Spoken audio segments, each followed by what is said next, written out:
हाँ। सो हर्ष, मैं ऑफिशियली आपको वेलकम करना चाहूंगा हमारे लाइव सेशन में। Thank you so much. And plus मैं शुक्रिया अदा करना चाहूंगा कि आपने समय निकाला आज के सेशन के लिए, क्योंकि बहुत सारे लोग ऐसे हैं जो cognitive sciences, cognitive psychology, neuro psychology में करियर बनाना चाहते हैं, लेकिन इंफॉर्मेशन उनके पास में नहीं है। तो इसके लिए हम सभी की तरफ से आपको शुक्रिया अदा। अरे please, if I can be of help, I will be more than happy. बिल्कुल। एंड मैं व्यूवर्स को बताना चाहूंगा कि हर्ष मेरे बहुत ही अच्छे दोस्त हैं, और साथ में हर्ष एक बहुत ही अच्छे कुक भी हैं। तो अगर कभी किसी को बातचीत करनी हो, बहुत अच्छा खाना खाना हो, बहुत अच्छी बातें करनी हो, तो हर्ष हमेशा अवेलेबल रहते हैं। सो हर्ष, एक बार मैं आपसे रिक्वेस्ट करना चाहूंगा कि सभी व्यूवर्स के लिए आप एक बार अपना इंट्रोडक्शन दे दें। वेल, मैं एक्चुअली सबको पहले तो ये बता दूं कि मेरी जर्नी जो है वो काफी इंटरेस्टिंगली चालू हुई थी as far as psychology is concerned. मैंने यंग ही काम करना शुरू कर दिया था और इंटरेस्ट मेरा एचआर में रहा, तो वहां से मेरी शुरुआत रही और धीरे धीरे मैं अलग अलग कंपनीज में, अलग अलग इंडस्ट्री वर्टिकल्स और डोमेन्स में मैं काम करता गया। वहां से मुझे कुछ चीजें एहसास होने लगी कि मेरा इंटरेस्ट ह्यूमंस में तो है, बट कॉर्पोरेट में शायद मेरा उतना नहीं मन लगता है। तो वहां से फिर मुझे लगा कि शायद मुझे और बेहतर रूप से ये समझने की जरूरत है कि मेरा एक्चुअल इंटरेस्ट क्या है, मेरी कॉलिंग कहाँ पर है। फिर इवेंचुअली मेरी नीड्स जरूर थी, तो मैं काम नहीं छोड़ा, लेकिन एट द सेम टाइम मैंने अपने आप को एनरोल कराया इग्नू में, जिसमें मैंने अपनी बैचलर्स कंप्लीट करी। काम करने के साथ साथ मैं ये करता गया। उसके बाद इवेंचुअली मुझे करते करते और समझ में आया कि एग्जैक्टली मुझे किस डायरेक्शन में जाना है। तो साइकोलॉजी फिर मेरा डेविएशन कॉग्निटिव साइंसेज में निकल गया, और अभी करंटली जिस रिसर्च में मैं काम कर रहा हूँ वो और ज्यादा इंटरडिसिप्लिनरी हो गई है। सो आई थिंक वो मैं इवेंचुअली क्वेश्चंस के साथ साथ आंसर करता चलूंगा, नहीं तो ये बिल्कुल अलग डायरेक्शन में चला जाएगा। बिल्कुल हर्ष, एक सबसे बेसिक सवाल जो सभी लोगों का था हर्ष, वो ये था कि cognitive psychology, cognitive sciences, neuro psychology और न्यूरो साइंसेज में क्या डिफरेंसेस या किस तरीके की सिमिलैरिटीज होती हैं? वेल, बेसिकली अगर मैं इसे बहुत आम भाषा में कहूँ तो ये ऐसी चीजें हैं जो एक दूसरे से इंटर रिलेटेड है, बहुत क्लोजली इनफैक्ट, बट इन चीजों का अप्रोच क्या है वो मैटर करता है। Like there was a time पहले, लाइक अगर हम हिस्ट्री ऑफ साइकोलॉजी की बात करें, तो जब साइकोलॉजी शुरू हुई थी तो हमारे पास मेथड नहीं थे एम्पेरिकल कैलकुलेशंस करने के लिए। आज की डेट में हमारे पास कई मेथड्स हैं। We have fMRI, EEG, TMS, PET scans, बहुत सब चीजें, तो हम लोग बहुत प्रिसाइज और एक्यूरेट डेटा कलेक्ट कर सकते हैं।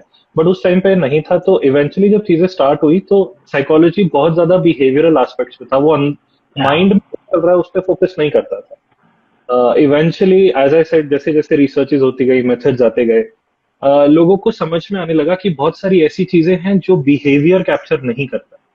सो essence of cognitive sciences is basically एक इंफॉर्मेशन प्रोसेसिंग मॉडल का अप्रोच है कि कोई भी इंफॉर्मेशन कैसे ब्रेन टेक इन करता है, प्रोसेस करता है और आउटपुट देता है, एक बहुत ही आम भाषा में अगर मैं कहूँ।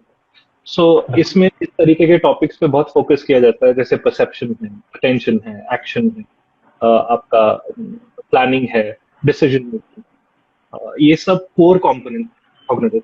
बिल्कुल। और अगर मैं फील्ड्स के बारे में बात करूं तो सबसे पहला बेसिक डिफरेंस ये है कि साइकोलॉजी, वैसे तो I mean it's another debate between arts and sciences, but majorly जो है इंडिया में साइकोलॉजी को लेके वो बहुत आर्ट्स कोट अनकोट है। तो कॉग्निटिव साइंसेस एक वहां से एक डिफरेंट डायरेक्शन ले लेते। It has a very empirical approach, बहुत स्टैटिस्टिकल अप्रोच है, क्वांटिटेटिवली बहुत देखा जाता है। एंड साइकोलॉजी में ये चीज उस लेवल पे नहीं है, बिकॉज अगर हम मेजरमेंट की बात करें तो साइकोलॉजी ज्यादातर ऑर्डिनल स्केल पे चलता है, लेकिन आप स्टैटिस्टिकल एप्लीकेशंस करोगे तो you need ratio and interval scales. तो ये एक डिबेट है जो चलता है, जिसकी वजह से इवेंचुअली साइकोलॉजी से कॉग्निटिव साइंस इवॉल्व हुआ। Neuroscience is very specific to the physiology. Neuroscience बात करता है आपके 3 लेवल्स पे। सिस्टम्स लेवल जो जनरली सब बच्चों को पढ़ाया जाता है, जैसे सेंट्रल नर्वस सिस्टम है, उसके क्या कंपोनेंट्स है, दिस इज सिस्टम लेवल। फिर उसके बाद सेल्यूलर लेवल होता है, which is something that we talk about, neurons क्या हैं, ग्लियल सेल्स क्या हैं, स्टफ लाइक दैट। उसके बाद मोलेक्युलर अप्रोच है, विच टॉक्स अबाउट कि अंदर मॉलिक्यूल्स में क्या क्या चेंजेस आते हैं, कैसे न्यूरोट्रांसमीटर्स बिल्कुल अफेक्ट करते हैं। और ये सब चीजों से ये 3 लेवल्स पे न्यूरोसाइंस चलता है, which is, as I mentioned, is very precisely focused on the physiology. बिल्कुल Neuropsychology is basically understanding how these changes at any level, systemic, cellular, or molecular, affects the molecular behavior of. तो ये एक underlying difference है कि आपका बिल्कुल approach बहुत specific हो गया न्यूरोसाइकोलॉजी। एंड देन अगर आप कॉग्निटिव न्यूरोसाइंस की बात करो, तो then again it's basically understanding how, what is the physiological foundations of any particular cognitive ability. Perception अगर हो रहा है तो जी ब्रेन में कौन से पाथवेज हैं, किस तरीके से विजन होता है, इंटरनल मॉडल्स क्या क्या है जिसकी वजह से आप अगर कुछ देख पाते हो तो कैसे देख पाते हो, उसका सारा बिल्कुल एक्सप्लेनेशन। अगर और कोई फील्ड है जो मैं मिस आउट कर रहा हूँ तो अमित याद याद दिलाओ ना। नहीं नहीं नहीं, मुझे लग रहा है इतनी डिटेल के साथ में अब बेसिक्स तो सबके क्लियर हो गए होंगे। तो ज्यादातर क्या रहता है ना, हम लोग जैसे बैचलर्स के दौरान में भी, मास्टर्स के दौरान में भी कॉग्निटिव साइकोलॉजी में भी टॉपिक्स पढ़ते हैं। उसके बाद जब आगे सेमेस्टर्स बढ़ते हैं तो हम लोग न्यूरो साइकोलॉजी में भी पढ़ते हैं। बीच में आने वाले सेमेस्टर्स में जैसे जैसे हम लोग अपनी डायरेक्शन क्लियर करते जाते हैं कि मुझे न्यूरो साइकोलॉजी की तरफ जाना है या कॉग्निटिव साइकोलॉजी की तरफ जाना है, तो एकदम से कंफ्यूजन दौड़ जाती है कि क्या ये कॉग्निटिव साइंसेस भी कुछ वैसा ही है या ये न्यूरो साइंसेस भी कुछ वैसा ही है। तो थोड़ा सा बच्चे हल्का सा डिविएट हो जाते हैं। तो लेकिन जिस तरीके से तुमने बेसिक से और पूरा स्ट्रक्चर को तोड़ के बताया है ना, तो वो सारी की सारी चीज बेसिक्स तो क्लियर कर ही रही है। राइट, आई एम तो ग्लैड, मुझे आई एम लग नहीं ग्लैड। रहा उसके अलावा जरूरत नहीं है। आई सी। अभी आई थिंक एक आपके व्यूअर हैं जो स्पेसिफिकली कंप्यूटेशनल न्यूरोसाइंस के बारे में कॉम्पिटिशनल पूछ न्यूरो रहे हैं, साइंस।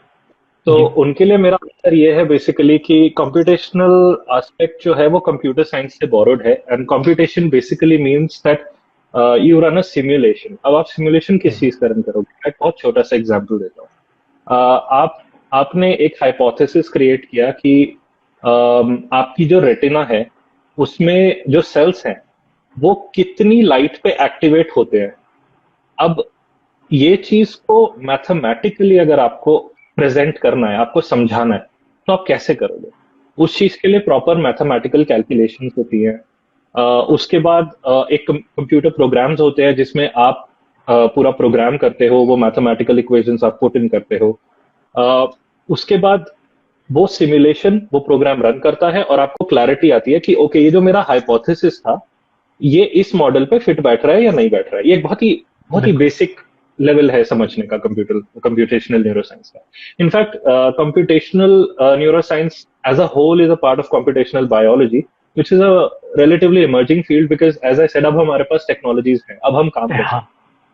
तो उस चीज को आप कितना एक्यूरेटली पर से भरोसे के साथ कोई चीज कर सकते हो, वो चीज कंप्यूटेशनल है। सो आई मीन, बिल्कुल I hope that answers your question. बिल्कुल। एंड साथ ही साथ में दो टर्म्स, एक बायो साइकोलॉजी और साइको लिंग्विस्टिक्स के बारे में उत्कर्ष और तनुजा जानना चाहती हैं। वेल, अब मैं स्टार्ट बायोसाइकोलॉजी से करता हूँ क्योंकि अभी वही बेस चल रहा है। तो hmm, biopsychology is relatively pretty close to what neuropsychology is all about. लेकिन बायोसाइकोलॉजी में you include more than just your central nervous system. You talk about आपका पेरिफेरल नर्वस सिस्टम भी कैसे आपके साइकोलॉजिकल एस्पेक्ट्स को अफेक्ट करता है। बिल्कुल you you study about endoneurocronology, and I can just go on with the list. बहुत लंबी list है, but the basic idea about biopsychology is that how the biology of the human body affects the psychological, the mind aspect in general is what बिल्कुल biopsychology is about. As बिल्कुल far as Utkar's question is concerned, psycholinguistics again is an interdisciplinary between cognitive sciences and linguistics, and it basically tries to understand that how does a syntax of a language or a semantic of a language is formulated, किस तरीके से एक भाषा का को उत्पन्न किया जाता है, उसका पूरा किस तरीके से उसको बनाया जाता है, उसके बेसिक्स को समझने की फील्ड है साइकोलॉजी। बिल्कुल। और जैसे for example I am not sure कितने व्यूअर्स तुम्हारे गेम ऑफ थ्रोन्स के फैंस हैं। आई एम अज्यूमिंग कुछ तो देते होंगे। आप कुछ तो जरूर होंगे। तो this is a trivia that game of thrones की बहुत सारी लैंग्वेजेस जो है वो साइकोलिंग्विस्टिक्स ने प्रिसाइसली उस शो के लिए डिजाइन करी थी। तो psycholinguistics is all about understanding the entire structure of the world and how it functions and बिल्कुल। How you can improve on it. बिल्कुल। और कोई क्वेश्चन मेरे लिए आप बताओ। नहीं, मेरे ख्याल से ये वाली चीजें तो मैं उम्मीद कर रहा हूँ कि सभी को क्लियर हो गई होंगी, क्योंकि मुझे तो हो गई है, तो मैं उसी चीज से उम्मीद कर रहा हूँ कि बाकियों को भी हो गई होंगी क्लियर। एंड साथ में हर्ष, जो एक दूसरा सवाल जो यहाँ पे पूछा भी गया था कुछ उसी तरीके का, वो ये है कि स्कोप्स एंड अपॉर्चुनिटीज की जब हम बात करते हैं कॉग्निटिव साइंसेस की, तो वो इंडिया में किस तरीके की है? Well, cognitive scientist majorly, I mean ये बहुत अनफॉर्चुनेट बात है क्योंकि अभी एनीवेज बहुत सारे इंस्टीट्यूशन ही ऑफर करते नहीं हैं। और इवन दो ये एक इंटरडिसिप्लिनरी फील्ड है, ये नीश भी है, बहुत सारे लोग इस चीज पे काम करते नहीं है एज सच। बट मैक्सिमम जितनी भी बड़ी कॉर्पोरेट है, अगर किसी ने कॉर्पोरेट की साइट में जाना है तो बहुत सारे लोग ह्यूमन फैक्टर्स पे काम करना पसंद करते हैं। जैसे कि आपने सुना होगा कि there is a reason why Apple इतना अर्गोनॉमिक है, एप्पल इतना महंगा क्यों बिकता है, इतना क्यों लोकप्रिय है। उसका सबसे बड़ा रीजन ये कि जो ओवरऑल एप्पल की डिजाइन लैंग्वेज है बहुत ही यूजर फ्रेंडली है। एंड वो user friendliness is something that that demarcates the area. जो एक्सपर्ट्स होते हैं वो ये समझते हैं कि किस की को कहाँ किस तरीके से प्लेस किया जाए कि उसके बायोमैकेनिक्स में इजी रहे, उसको हाथ आराम से पहुंचे, इजीली दिखे, कैमरे की प्लेसमेंट किधर होनी चाहिए, स्क्रीन कितनी बड़ी छोटी होनी चाहिए। ये सारे ह्यूमन फैक्टर्स हैं जो इवेंचुअली अगर आप कॉग्निटिव साइंसेस पढ़ करके निकलते हो तो आप बेहतर समझ पाते हो। तो आप एक ह्यूमन कंप्यूटर इंटरेक्शन एक इमर्जिंग फील्ड है जो वहां पर ये कॉग्निटिव साइंसेस का बहुत इंपॉर्टेंट यूज होता है। और कॉर्पोरेट्स अच्छी सैलरी देते हैं और हायरिंग चल ही रही है। इनफैक्ट अभी शायद एप्पल भी हायर कर ही रहा था। बहुत सारे पीएचडी प्रोग्राम्स नए नए बन रहे हैं, आईआईटी बॉम्बे में काम हो रहा है। So it's a good field. Apart from that इसी से रिलेटेड है यूआई यूएक्स। आईटी में जिसको इंटरेस्ट हो तो वो लोग भी चीज हार्डवेयर से सॉफ्टवेयर की साइड पे आ जाते हैं कि पूरा इंटरफेस किस तरीके से डिजाइन करना चाहिए। तो बेसिकली जहां पर भी ह्यूमन इंटरेक्शन है उसको किस तरीके से डिकोड करके उसको उस एबिलिटी को बेटर टैप करना है, ऐसा कोई भी काम is something that requires this study. तो रिलेटिवली है, but obviously if I compare this to MBA तो it's not doing justice. Comparison apples से एप्पल्स नहीं होगा, बट यस अपॉर्चुनिटीज हैं। But at the same time उतना हम लोग प्रोड्यूस भी नहीं कर रहे कॉग्निटिव साइंटिस्ट की वो डिमांड पूरी हो जाए। बिल्कुल। और वहीं पे हर जब हम एक साइकोलॉजिस्ट की बात कर रहे हैं जो कॉग्निटिव साइंसेज में इंटरेस्टेड है या फिर कॉग्निटिव साइकोलॉजी का उसका बेस रहा है, तो ऐसे में कुछ अपॉर्चुनिटीज में चेंजेस या कुछ नए कुछ डायरेक्शंस खुलते हो? हाँ डेफिनेटली। जैसे मान लीजिए कि किसी को क्लिनिकल में ही रहना है या पर्टिकुलरली साइकोलॉजी में ही रहना है तो they can do cognitive. And वो कॉग्निटिव डिसऑर्डर्स और कॉग्निटिव बिहेवियरल थेरेपी और इन सब चीजों पे काम कर सकते हैं, which is like relatively far more supposedly, if I say empirically, quote unquote, accurate. So वो एक ऐसी चीज है जो लोग साइकोलॉजी में रहते हुए भी फॉलो कर सकते हैं। एंड डेफिनेटली फर्क पड़ता है आपका बैकग्राउंड क्या है, बिकॉज मेरा बैकग्राउंड साइकोलॉजी था तो मेरा हाथ रिलेटिवली मैथ्स में और स्टार्ट थोड़ा कमजोर पड़ता है पीरियड्स के मुकाबले, बिकॉज मैं हमेशा से आर्ट्स में रहा हूँ। तो मेरा मेरा स्कूलिंग भी आर्ट्स में, मेरा फिर बैचलर्स भी आर्ट्स में। सडनली आप एकदम से साइंस में आते हो तो that's kind of like a setback. आपको एकदम से लगता है अरे बाप रे, you need to know certain things. जैसे किसी ने पूछा था कि कंप्यूटेशनल न्यूरो साइंस, तो लेट मी टेल यू कि कंप्यूटेशनल एस्पेक्ट के लिए you need to be phenomenal in calculus, you need to absolutely amazing in linear algebra, you need to know programming. अगर ये चीज आपके पास नहीं है, आपको स्टैट्स नहीं जैसे आता है, तो मैं इतना भी बोलूंगा कि you might as well just forget, because कोई पॉइंट ही नहीं है, आप सर्वाइव ही नहीं कर पाओगे। और साथ में हर्ष, मतलब आज के टाइम में काफी ज्यादा सुनने को मिलता है कि आर्टिफिशियल इंटेलिजेंस पे इतना काम हो रहा है और स्कोप काफी ज्यादा उस फील्ड की तरफ खुल रहा है। तो उसके हिसाब से देखा जाए तो इंडिया में कॉग्निटिव साइंसेस की या कॉग्निटिव साइंटिस्ट्स की डिमांड ऑटोमेटिकली बढ़नी चाहिए। वेल द थिंग इज कि आर्टिफिशियल इंटेलिजेंस पर से अपने आप में बहुत ही ज्यादा कंप्यूटर साइंस का सब्जेक्ट है, बट दैट सेड इसमें बहुत सारे दूसरे फील्ड्स के इनपुट्स आते हैं। आप हाँ एग्जैक्टली आर्टिफिशियल इंटेलिजेंस में किस तरीके से इंटरेस्टेड हो ये मैटर करता है। लाइक फॉर बिल्कुल example as a cognitive scientist या even as a psychologist, artificial first and foremost में पहले तो ये व्यूज को बताना चाहूंगा कि आर्टिफिशियल इंटेलिजेंस जिनको नहीं पता है उन्हें ये समझना बहुत जरूरी है कि it's nothing more than just a computer program. It's बिल्कुल these are simple codes of lines which are not very different from any other application. फर्क सिर्फ इतना है, they have certain ways through which they can learn, they can build on information जो उनको पहले provide की गई थी, उसके ऊपर वो नई चीज बनाते हैं। That is why it is called artificial person. Now to to understand AI and to understand आपका क्या इनपुट हो सकता है एआई में, ये जानना बहुत जरूरी है कि आपकी अपनी एक्सपर्टीज किस फील्ड में। एज अ साइकोलॉजिस्ट बिल्कुल आप ओवरऑल यूआई यूएक्स पे काम कर सकते हो कि लर्निंग होगी कैसे, आप किस टाइप की बिल्कुल लर्निंग चाहते हो।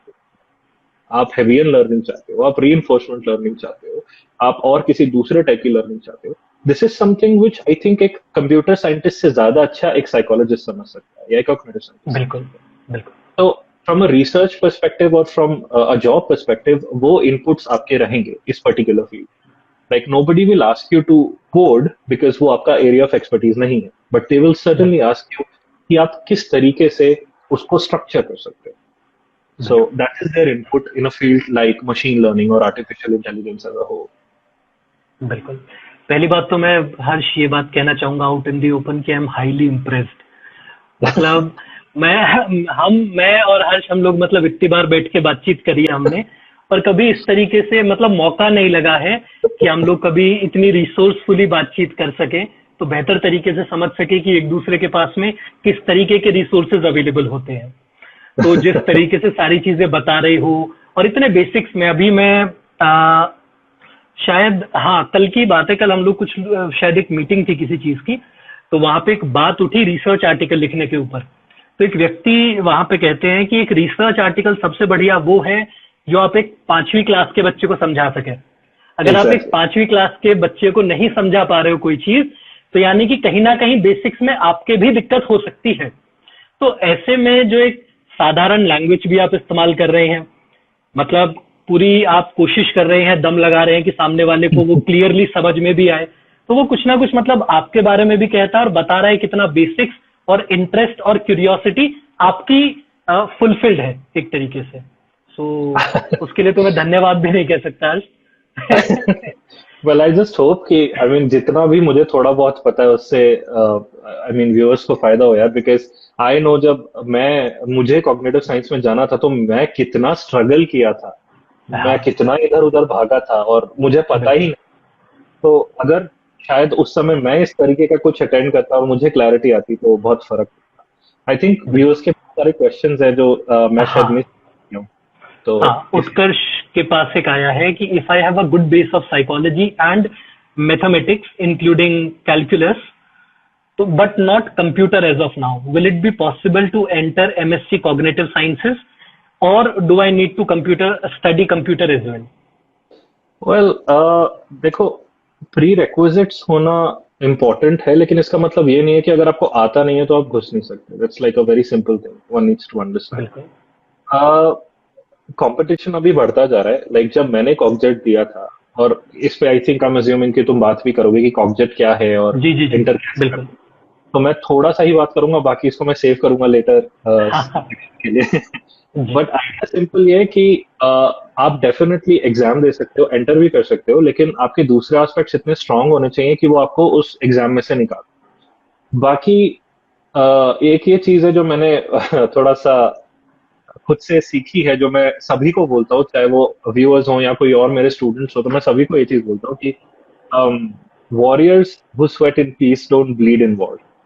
तो अगर बिल्कुल पहले से तैयारी करके रखोगे तो definitely it will give you an edge, वरना अदरवाइज होता ही है कि जिन लोगों का बैकग्राउंड नहीं होता है वो ओवरवेलम हो जाते हैं, इतनी सारी चीजें आ जाती है उनके सामने कि बिल्कुल। बहुत से लोग, मेरे अपने ही डिपार्टमेंट में हम लोग जैसे जब हमारा सिलेक्शन हुआ था, बहुत से लोग बीच में ही छोड़ के चले गए बिकॉज उनसे हैंडल नहीं हुआ, हाँ क्योंकि सॉरी आई थिंक कोई हाँ ग्लिच आ गया था। Anyway, हाँ हाँ हाँ, कोई दिक्कत नहीं जी। तो बस यही एक रीजन है। मैं डेफिनेटली लोगों को बोलना चाहूंगा कि अगर कोई इंटरेस्टेड है इस तरीके के सिर्फ कॉग्निटिव साइंस की, इनफैक्ट कोई भी इंटरडिसिप्लिनरी फील्ड वो लोग चूज करते हैं, तो it's better to have a relatively basic foundation सारे सब्जेक्ट्स बिल्कुल। का, सो दैट जब वो एंटर करे तो उनको ये ना लगे कि यार मैं कहाँ आ गया, मैंने क्या फैसला ले लिया अपनी life में। हाँ तो ये क्लैरिटी होनी बहुत जरूरी बिल्कुल। और आई गेस यहाँ से इस तरीके के सेशंस, और बाद में आप हर्ष से उनके इंस्टाग्राम तो टैग है ही हमारे पोस्ट में, तो आप उनको भी रीच आउट कर सकते हैं इंस्टाग्राम पे, उनसे मदद ले सकते हैं। मैं ये तो जरूर कहूंगा कि स्पैम मत करिएगा, ताकि उन्हें अगली बार सोचना पड़े इस तरीके के सेशन में आने से। लेकिन आप अगर जेन्युइनली फील्ड में जाना चाहते हैं, इंटरेस्टेड है, कुछ बेसिक आपको डाउट्स हैं, तो आप हर्ष को हमेशा रीच आउट कर सकते हैं। इस चीज है। के लिए तो मैं आपको बताऊंगा, आपको कभी मतलब दो बार सोचने की जरूरत नहीं है। Is such a wonderful person, आपको हर तरीके से सेटिस्फाइड फील होगा। अरे तो यार don't make me blush now. And एक सवाल यहाँ पे आया है हर्ष कि माधवी का है कि can I do PhD in any other discipline like clinic. हाँ मतलब माधवी आप कर सकती हैं, मतलब पीएचडी पे कोई रुकावट नहीं है किसी भी तरीके की। आपकी अगर साइकोलॉजी में किसी भी सब डिसिप्लिन में मास्टर्स कंप्लीटेड है, तो आपको कोई लिमिटेशन नहीं है आगे पीएचडी में जाने में, या फिर आगे एमफिल में भी जाने में। दोनों एंट्रेंस बेस्ड है, उससे कोई दिक्कत नहीं है। अमित, मैं तुम्हारी बात में कुछ एड ऑन जरूर करना चाहूंगा, हाँ हाँ, बिकॉज प्लीज प्लीज प्लीज। कुछ रेवलेशन अभी मुझे रिसेंटली हुए हैं। इनफैक्ट मैं एजुकेशन पॉलिसी से भी गो थ्रू कर रहा था, तो मैं मेरी जो आई मीन उन लोगों से तो खास तौर से दरख्वास्त है जो लोग क्लिनिकल करना चाहते हैं, वो अपना एमफिल का डिसीजन एक बार जरूर रीवैल्यूएट करें कि उनका overall down the line career path उन्होंने कैसे चूज करना है, because that may be a setback for some people, especially clinical people. As far as PhD is concerned, as Amit said, definitely कोई प्रॉब्लम नहीं होती है, बट आई थिंक अमित ने PhD पे बहुत सारे और भी कवरेजेस किए होंगे, एंड आई थिंक हाँ जितने भी लोग होंगे मोस्ट लाइकली उन्होंने ये बात जरूर कही होगी कि कुछ चैलेंजेस होते हैं। जस्ट बिकॉज वो हाँ, चीज पॉसिबल है बिल्कुल बिल्कुल। डजंट मीन कि आपको वो मिल कि जाएगी। वो बिल्कुल बिल्कुल बिल्कुल। सो मेरे जो प्रोफेसर्स हैं, लाइक मैं ब्रैग तो नहीं करना चाहता, लेकिन एटलीस्ट जो मेरे मेंटोर हैं, ही इज वो नाउ के प्रेसिडेंट है, वो न्यूरो साइंस के जो हमारा न्यूरो साइंस का जो पूरा नेशनल लेवल पे ऑर्गेनाइजेशन है उसके प्रेसिडेंट है, रॉयल सोसाइटी बोर्ड के डायरेक्टर हैं। तो मैं ये क्रेडेंशियल्स उनके इसीलिए दे रहा हूँ कि ये बात उनसे आती है कि अगर बिल्कुल आप पीएचडी करना चाहते हो तो इट्स बेटर कि आप उससे रिलेटेड कुछ भी मास्टर्स में एटलीस्ट कर लो, ताकि जब आप अपने मेंटर को एक प्रपोजल दो तो बिल्कुल एटलीस्ट उनको लगे कि हाँ इस बच्चे के पास इतना स्कोप है कि ये पिकअप कर लेगा। बिल्कुल क्योंकि बिल्कुल। बहुत से लोग पीएचडी की गहराई को और इंटेंसिटी को समझ नहीं पाते, उन्हें समझ लगता है नहीं ये एक पाते। डिग्री है, बिल्कुल बिल्कुल बट ये डिग्री नहीं है, ये एक जॉब है। वो एक सर्टिफिकेट मिल जाता है आपको, that is fine, but it requires a lot more than simple studying. It's बिल्कुल बिल्कुल बिल्कुल अनटिल एंड अनलेस आप बिल्कुल मेंटली हो, पीएचडी करना तो आई थिंक पागलपन वाली बात है, बट एनीवे। बिल्कुल। और साथ में वैशाली का एक सवाल आया है, ऑल्दो वैशाली डायरेक्टली अभी तक हर्ष ने ये बात कही नहीं है कि one should not opt for MPhil clinical psychology, लेकिन एक सवाल आया है वैशाली का हर्ष आपके पास कि sir why do you think that one should not opt for MPhil clinical psychology. Vaishali, as Amit said, मैं ये नहीं बोल रहा हूँ कि आप ऑप्ट मत करो, लेकिन अगर आप जैसे अभी जो लेटेस्ट एजुकेशन पॉलिसी आई है उसको आप अगर स्टडी करोगे तो उसमें ये क्लियरली अभी उन लोगों ने बोल दिया है कि जो एमफिल है वो एज अ कोर्स खारिज कर दिया जाएगा, बंद कर दिया। बिल्कुल सो ये थोड़ा सा एक ट्रिकी पोजीशन हो जाता है, बिकॉज जो लोग एनरोल्ड है ऑलरेडी, वो एक बैलेंस, मतलब दिल hang in the balance, they won't know कि एग्जैक्टली उनके साथ क्या होगा, या अगर आप हॉस्पिटल्स में अप्लाई करना चाहते हो will they even consider it now, या एक एक बिल्कुल एक अप्रोच में फर्क आ जाएगा रिक्रूटर्स के। तो आई थिंक कि वो टाइम आप रिलेटिवली ऐसी जगह यूटिलाइज करो जहां से आपको रिटर्न्स जो है थोड़े ज्यादा मिले। ये मेरा थोड़ा कॉर्पोरेट साइड बोल रहा है फिलहाल कि आपका बिल्कुल रिटर्न्स और इन्वेस्टमेंट होना चाहिए। लाइक अगर आप अपनी लाइफ के 2 साल दे रहे हो तो एटलीस्ट उसमें कुछ फायदा तो मिले आपको। कहीं ऐसा ना हो कि बिल्कुल बाद में आप अपने डिसीजन को रिग्रेट करो। ऑल्दो पढ़ाई से कभी किसी का नुकसान नहीं होता, लेकिन ये आपको देखना है कि आप एग्जैक्टली करियर पाथ में क्या चूज करते हो। अगर आपका पर्पस बिल्कुल पैसा कमाना है, आई थिंक टाइम आपके लिए बहुत इंपॉर्टेंट है। I don't think you should बिल्कुल बी वेस्टेड। बिल्कुल। और ये चीज मतलब हर्ष के एक्सपीरियंस से भी आती है। और मैंने एक चीज बहुत अच्छे से समझ ली है कि काफी बार बहुत जरूरी होता है कि मैं ये नहीं कह रहा किसी की बात मान लो, अगर किसी ने कोई बात कही है तो आप सीधे मान लो, लेकिन कोई व्यक्ति अगर अपने एक्सपीरियंस से कोई बात कहता है तो वो कहीं से आ रही होती है, तो हमें काफी बार उसको एक बार कॉशियसली ट्रेड जरूर करना चाहिए उस बात से रिलेटेड चीजों पे। तो आप सोच विचार करिएगा वैशाली इस चीज के ऊपर, कुछ डाउट अगर आपको और रहता है तो आप हर्ष से या हमसे वो चीज डिस्कस कर सकती हैं, लेकिन कंफ्यूज्ड होके ये मत सोचिएगा कि आपको कोई रोक रहा है कोई चीज करने से। डेफिनेटली वैशाली, मैं आपको बिल्कुल भी ऐसा नहीं बोलूंगा कि कोई चीज मत करिए। लाइक बिल्कुल मेरे स्टूडेंट्स हैं और भी, मैं उनको कभी ये नहीं बोलता कि तुम कोई चीज मत करो। एक एक टीचर या प्रोफेसर का काम ये नहीं होता है कि वो किसी को ये बताए कि क्या करना चाहिए बिल्कुल। या क्या नहीं और क्या करना नहीं चाहिए। करना चाहिए। बिल्कुल हमारा काम खाली रोशनी डालना है चीजों बिल्कुल पे, आपकी अपनी है। बिल्कुल। और हर्ष, जैसे कि आपने अभी बातचीत में यूज किया था कॉग्जेट का नाम, तो मैं जानना चाहूंगा कि आखिर ये जॉइंट एंट्रेंस टेस्ट किस चीज का है, क्या है, थोड़ा सा अगर आप डिटेल में बातचीत करें, स्टार्टिंग विद वेरी बेसिक्स। मतलब ये अ, एक ऐसा, मैं आपको ये बताना चाहूंगा आपको बीच में रोकते हुए हर्ष, कि ये एक ऐसा सवाल रहा है जिसकी वजह से मुझे बार बार ऐसे सेशन की तलाश रही है जो व्यक्ति बेहतर तरीके से कॉग्जेट से रिलेटेड सवालों को डील कर सके। तो आप प्लीज वो कॉग्जेट वाली चीज एक बार बताइए। आप बिफोर आई स्टार्ट अमित, आप अगर थोड़ा सा और स्पेसिफिकली मुझसे पूछेंगे तो मैं और स्पेसिफिकली जवाब हाँ दूंगा। हाँ हाँ हाँ हाँ। मैं ये जानना चाहता हूँ कि व्हाट इज कॉग्जेट एग्जाम पहले तो। कॉग्जेट एग्जाम, जैसे कि आपने सुना होगा, जैसे आईआईटीज के एंट्रेंस एग्जाम होते हैं या इंजीनियरिंग के इन जनरल एग्जाम्स होते हैं, इस तरीके से जी कॉग्निटिव साइंसेज का एक जनरल एग्जाम होता है जिसे ये कॉग्जेट कहा जाता है। इसमें कुछ पार्टिसिपेटिंग इंस्टीट्यूशंस हैं। तो अगर आप ये एग्जाम देते हैं तो आपके स्कोर्स उन पर्टिकुलर यूनिवर्सिटीज के मेरिट के लिए एप्लीकेबल हो जाते हैं। जो भी आपके मार्क्स बिल्कुल आते हैं, जब भी अगर आपके मार्क्स उस मेरिट के हिसाब से मैच हुए तो आपको इंटरव्यू कॉल आता है, फिर आप आते हैं। ये उसी तरीके से ऑपरेट करता है जैसे कोई भी और आम एग्जाम ऑपरेट करता बिल्कुल। और इसके अंदर कौन कौन सी इंस्टीट्यूट, और क्या सिर्फ ये कॉग्निटिव साइंसेस के लिए ही है? है। हाँ, कॉग्जेट स्पेसिफिकली सिर्फ कॉग्निटिव साइंसेज के लिए ही होता है। और अभी तक इसमें सिर्फ दो इंस्टीट्यूशंस हुआ करते थे, जिसमें क्योंकि इस तीन ही इंस्टीट्यूशंस थे जो कॉग्निटिव साइंसेज ऑफर करते थे मास्टर्स लेवल पे। मैं नाम ले लेता हूँ: आईआईटी गांधीनगर, आईआईटी कानपुर, और आपका centre of behavioural and cognitive sciences जो मेरा खुद का डिपार्टमेंट है। ये जी यूनिवर्सिटी ऑफ इलाहाबाद के साथ एफिलिएटेड है। As far as IIT Gandhinagar is concerned, उनका अपना सिलेक्शन प्रोसीजर होता है, उनके अपने क्राइटेरियाज होते हैं, तो वो इसका पार्ट नहीं है। लेकिन अभी रिसेंटली आईआईटी दिल्ली ने 2020 इसी साल से एमएससी प्रोग्राम लॉन्च किया है।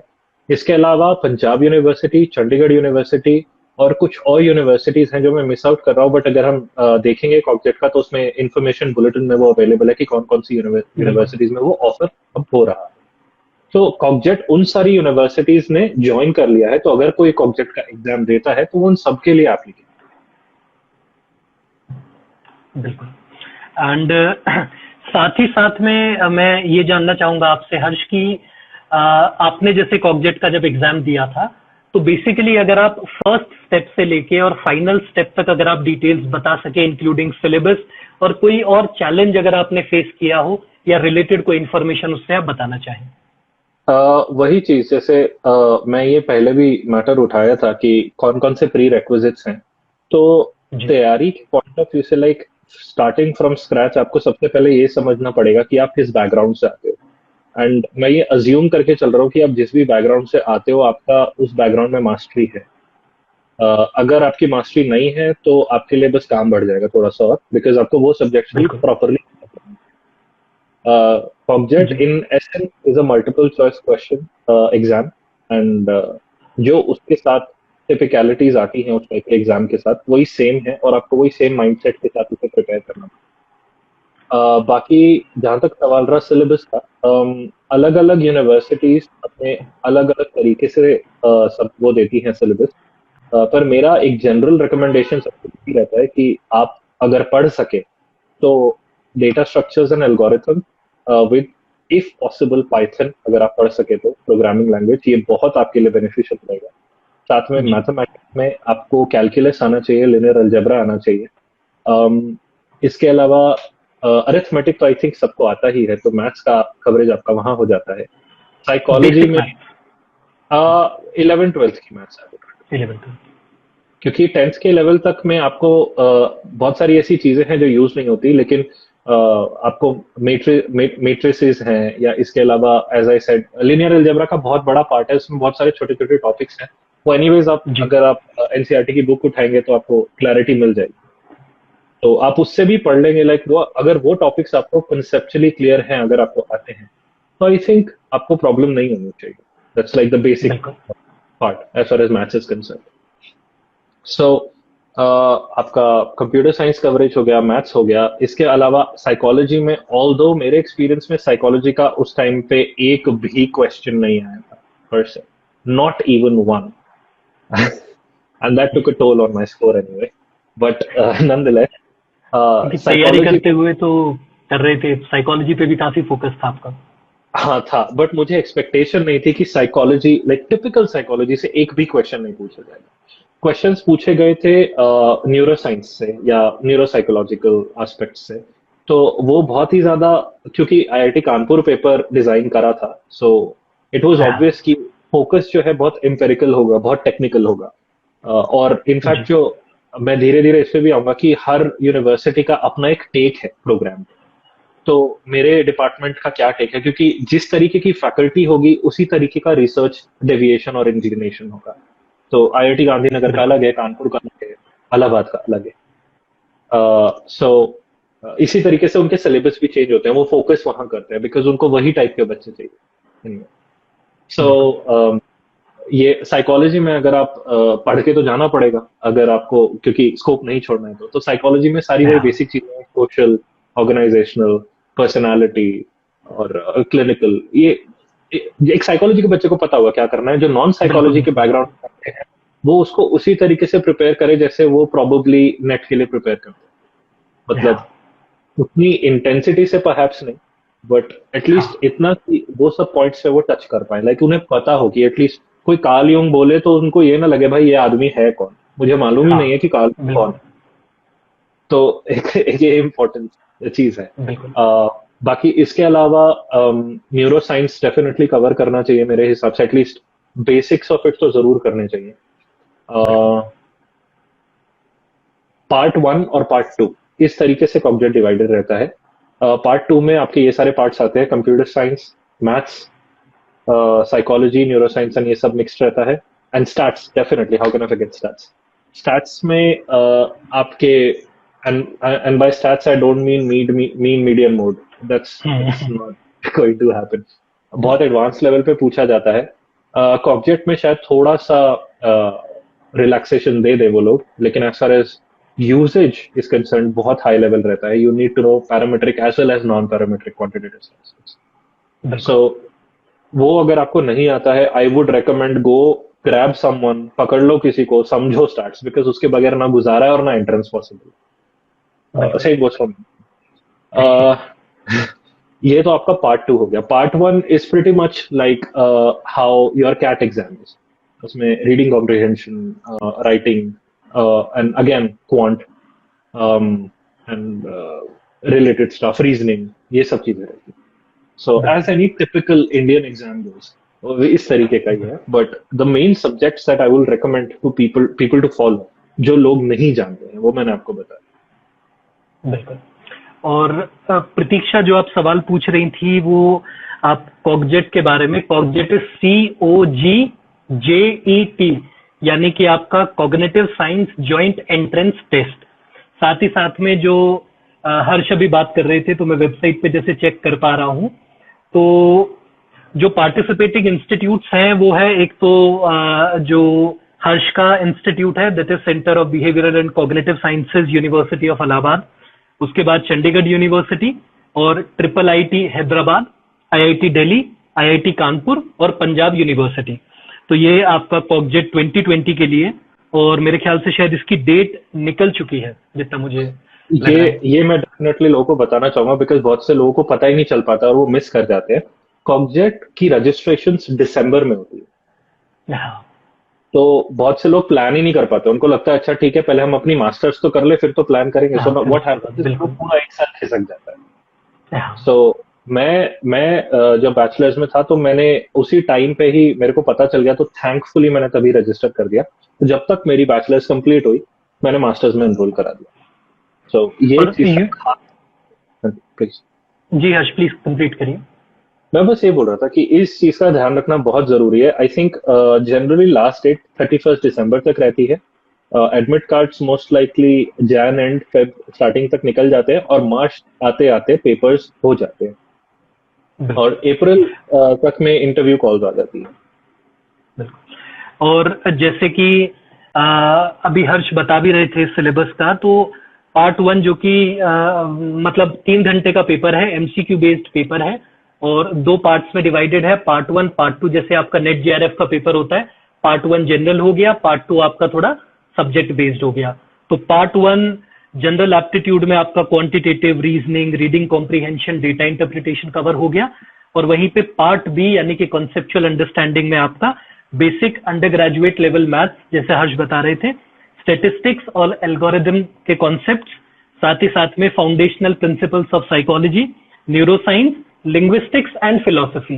तो ये दोनों पार्ट में आपका सिलेबस कवर हो जाता है। साथ ही साथ में आप लोग कॉग्जेट 2020 अगर गूगल पे डाल के सर्च करेंगे तो जो पहला लिंक खोल के देखेंगे आप, उसी में आपको लिंक भी मिल जाएगा और एक जनरल इंफॉर्मेशन का टैब मिलेगा जिसमें आप सिलेबस और बेसिक जानकारी एग्जाम्स के बारे में एक्सेस कर सकते हैं। मतलब काफी डिटेल में उन्होंने चीजें प्रोवाइड करी हुई हैं, तो एक बार उस पे जरूर आप सभी नजर मारिएगा। एंड साथ ही साथ में यहाँ पे रेफरेंसेस के लिए कुछ किताबें भी इन लोगों ने ऐड करी हुई है, तो आप वो भी देख सकते हैं। जैसे स्टैट्स के लिए एसके मंगल रिकमेंड करी हुई है, और एक्सप्लेनिंग साइकोलॉजिकल स्टैट्स के लिए बीएच कोहन भी है। और आप सजेस्ट करूंगा अमित, कोहन सजेस्ट करूंगा, लाइक स्पेशली साइकोलॉजिकल स्टैटिस्टिक्स के लिए कोहन एक बहुत ही अच्छी बुक है। लाइक मेरे टाइम पे मैंने मिनियन एंड किंग पढ़ी थी, जो कि मेरे पल्ले नहीं पड़ी ऑनेस्टली। वो आधे से ज्यादा लोगों के पल्ले नहीं पड़ती और आधे से ज्यादा लोग रिकमेंड करते हैं उसे। हाँ, मुझे समझ में नहीं आता क्यों दो, बट मैं इतना जरूर बोलूंगा कि अगर किसी की रीडिंग हैबिट है तो ये शायद पहली स्टैट्स की बुक होगी जिसे आप एक्चुअली पढ़ सकते हो, आपको समझ में आएगा कि ये बोल क्या है। ऑल्दो इश्यूज आ सकते हैं, बट एटलीस्ट आपको ऐसा नहीं लगेगा कि यार ये तो रॉकेट साइंस मेरे से नहीं होगी। बिल्कुल। तो आप लोग ये एक बार हर्ष के रिकमेंडेशन पे ये वाली बुक जरूर चेक करिएगा, और एसके मंगल आपको नहीं लेनी हो तो मत भी लीजिएगा। एके सिंह आप लोगों पे ज्यादातर होती है, एके सिंह से भी आप वो चीज कवर कर सकते हैं, और हर्ष के रिकमेंडेशन पे बीएच कोहन आप प्रिफर करिए। साथ ही साथ में यहाँ पे कुछ और रिकमेंडेशंस भी दिया हुआ है लैंग्वेजेस के लिए, और आपका cell biology, genetics, molecular biology, evolution ecology के लिए भी बुक दी हुई है। तो आप प्लीज एक बार ये गो थ्रू करिएगा यहाँ से, और कुछ भी डिटेल या कुछ दिक्कत रहती है तो आप हमें रीच आउट कर सकते हैं उस चीज के लिए। हाँ हर्ष, आप कुछ कहना चाह रहे हैं? नहीं, मैं एक्चुअली मैं ये सोच रहा था कि एटलीस्ट मैं व्यूअर्स को इतना बता दूं कि अगर किसी को जेन्युइनली कोई प्रॉब्लम है, या उन्हें बुक्स नहीं मिल रही हैं, या उन्हें समझ नहीं आ रहा है कि किस टॉपिक के लिए कौन सी बुक मुझे पढ़नी चाहिए, I have loads of resources available depending on उनको किस पर्टिकुलर फील्ड का काम करना है, वो क्या चाहते हैं। अगर उनको क्लैरिटी है तो मैं डेफिनेटली उनको बुक प्रोवाइड करा सकता हूँ। ऑल्दो बुक्स शेयरिंग के राइट्स मेरे पास नहीं है, तो ये मैं पहले बोल रहा हूँ, it will be more of a personal share than a professional share, तो ये आप ध्यान रखिएगा। बाकी I hope you don't reproduce that material. उम्मीद ही कर सकते हैं हम, तो बहुत ध्यान से करनी पड़ती है चीजें। और साथ ही साथ में मैं हर्ष आपसे एक दो चीजें जानना चाहूंगा, कुछ बेसिक सवाल। वो ये है कि जैसे कॉग्जेट का जो एग्जाम होता है और जितने भी पार्टिसिपेटिंग इंस्टीट्यूट हो गए, तो वो सारे मिलके केवल और केवल कॉग्जेट की मेरिटिंग या जो मेरिट लिस्ट आएगी या जो आपका स्कोर आता है उसी के बेसिस पे एडमिशन प्रोवाइड करते हैं, या फिर कुछ लिमिटेशन होती है कि इतना स्कोर वाला इसमें जा सकता है या इतने स्कोर वाला, जैसे कट ऑफ यूजुअली सेट होती है? द थिंग इज कि अभी करंटली गिवन द सिनेरियो थोड़े से चेंजेस हुए थे, बट मैं ये नहीं बोल सकता कि ये चेंजेस परमानेंट है या नहीं।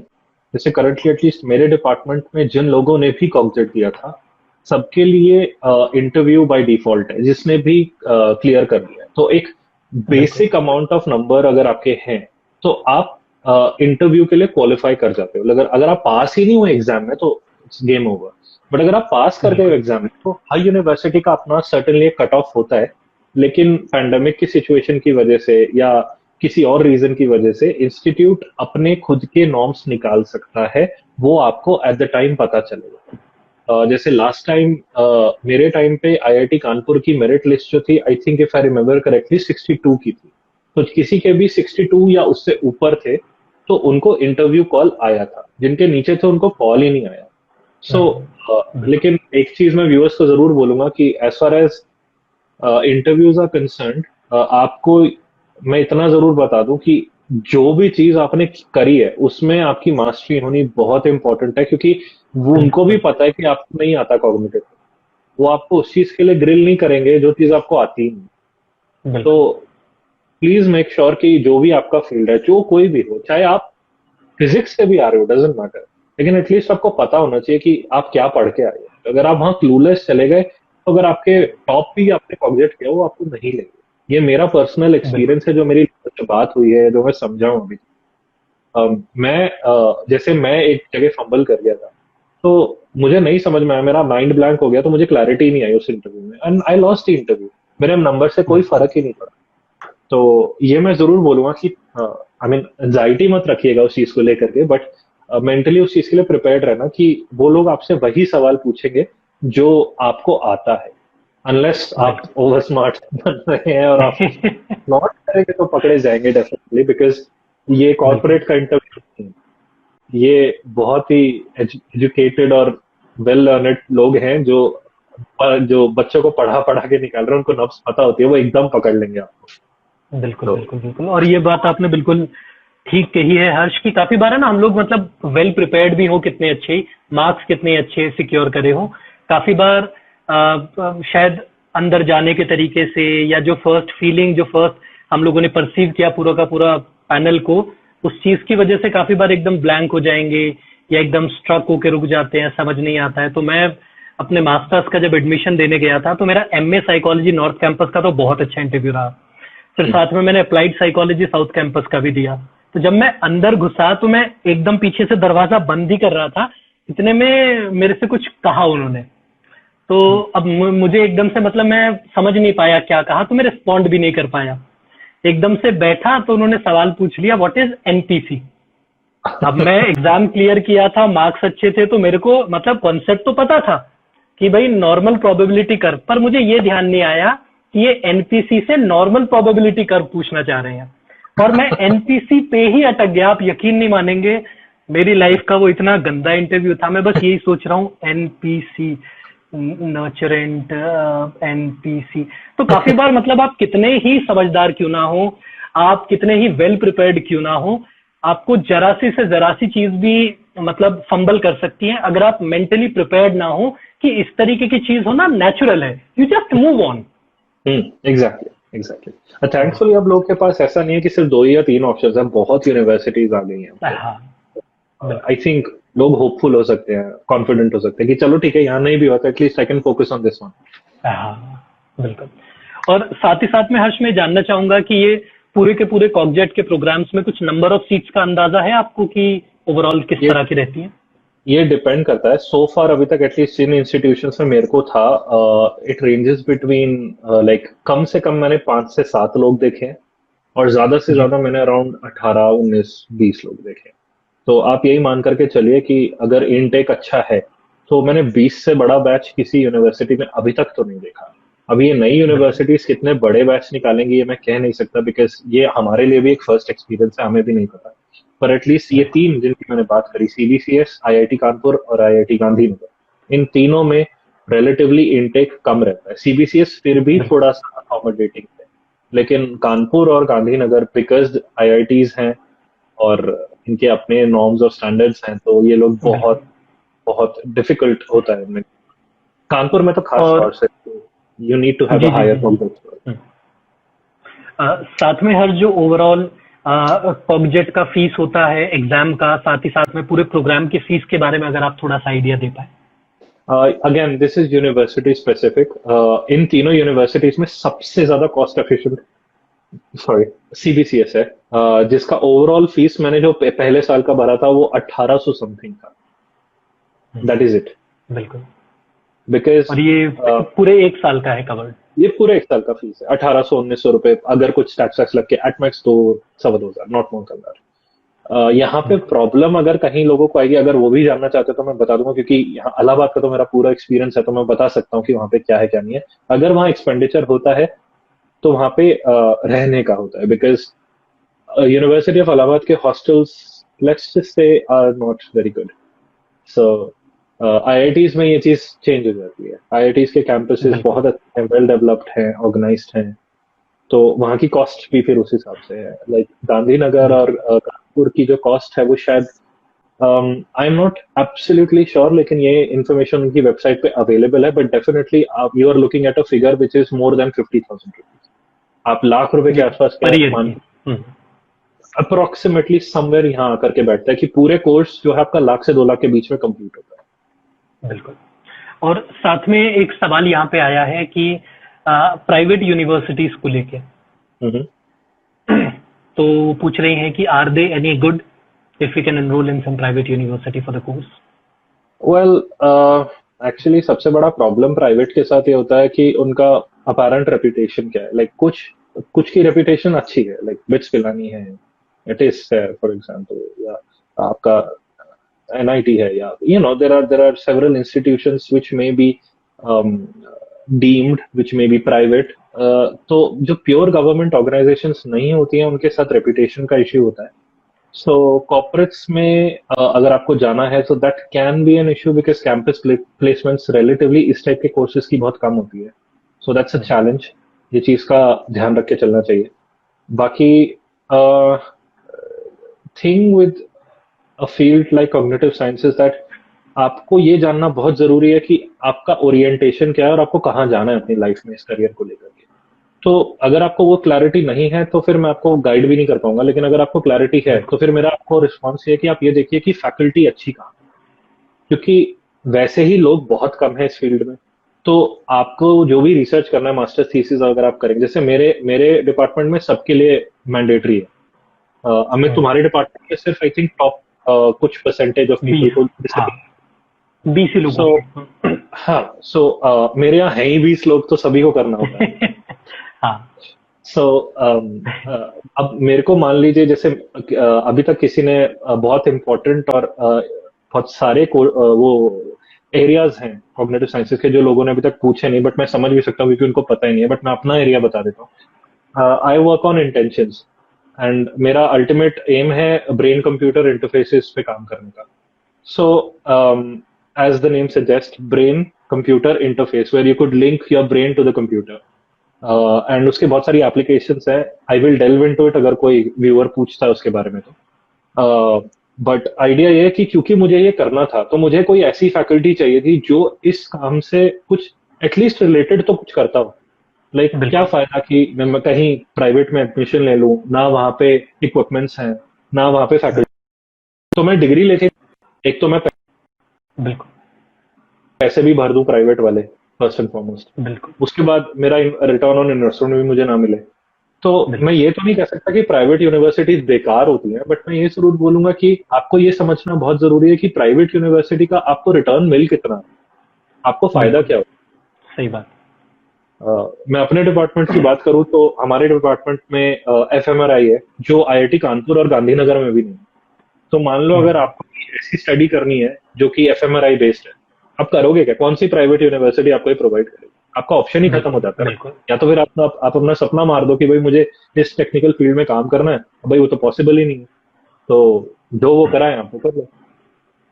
बट बिल्कुल। बिल्कुल। बिल्कुल। but whoever the viewer is, that question to you is that are you satisfied with that? Are you ready to sacrifice with your career? Is what my question to you is. बिल्कुल। And साथ में मैं हर्ष आपसे जानना चाहूंगा कि would you be comfortable in continuing this session, और would you like कि हम लोग दोबारा से एक शेड्यूल करें जिसमें और सवाल या और चीजें हम ले सके बेस्ड ऑन आप जैसा चाहेंगे?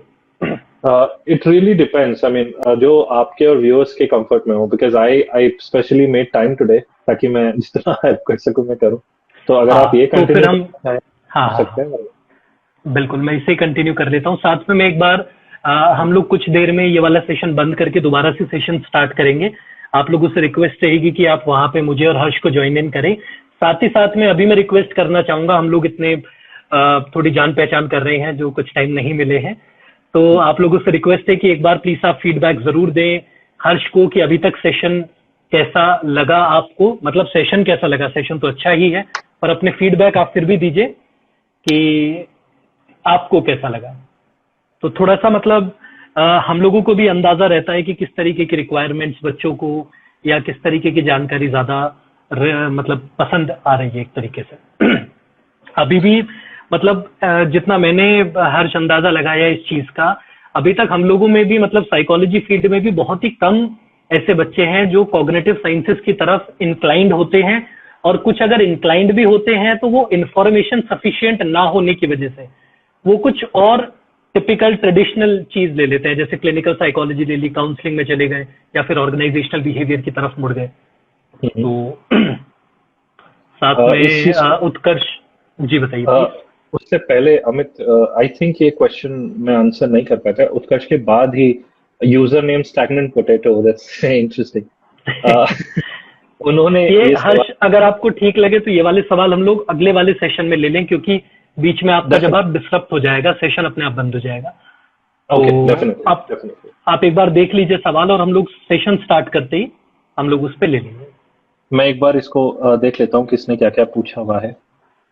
क्वेश्चन है, what programmes can a person from psychology learn to go into IT sector, because I do have a scientific background in science stream as you mentioned, and I'm more interested in that side.